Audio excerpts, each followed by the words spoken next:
السلام عليكم ورحمة الله وبركاته. كالعادة أهلا بيكم في فيديو جديد، فيديو خاص بطلاب أولى ثانوي وتانية ثانوي اللي بيسألوني كل شوية في الكومنتات وعمالين يبعتوا رسائل على الفيسبوك وعلى الجروب على فيسبوك، وبيسألوا عن موعد إعلان نتيجة الصف الأول والصف الثاني الثانوي. وكنا قلنا قبل كده إن المفروض إنها النهاردة هيكون آخر موعد لظهورها، يعني المفروض كانت تظهر يا إما في اليومين اللي فاتوا يا إما كانت تظهر النهاردة.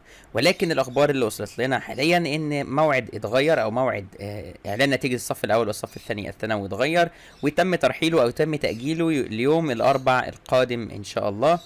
اللي هو هيوافق 3 تقريبا على حسب ما أنا فاكر، يعني 3/6 إن شاء الله.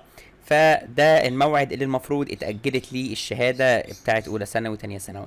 ممكن تطلع في اليومين اللي جايين دول، ممكن، وممكن تطلع زي ما أنا قلت يوم الأربع الجاي إن شاء الله. على العموم يعني إن إحنا أول ما هتظهر هنطلعها لكم، ولكن مفيش أي أخبار رسمية بتقول هي اتأخرت ليه أو ما طلعتش ليه. وكل الأخبار اللي بتطلع وتقول إنها اتأخرت عشان هيسقطوا كل الناس وعشان بيشوفوا الغشاشين مين والكلام ده، مفيش الكلام ده، مفيش أي حاجة حقيقية من كده. ان شاء الله يعني كله هينجح كالعاده، وهتجيبوا درجات كويسه ان شاء الله. بالنسبه لشكل النتيجه، عشان الناس اللي بتسالني، مع اني عملت فيديو برضو قبل كده وقلت فيه النتيجه شكلها ايه، النتيجه هتبقى الوان. النتيجه هتبقى الوان، ده اللي برضو وصلني حاليا، ان النتيجه كلها هتبقى الوان من اولى ثانوي وتانية ثانوي الاثنين.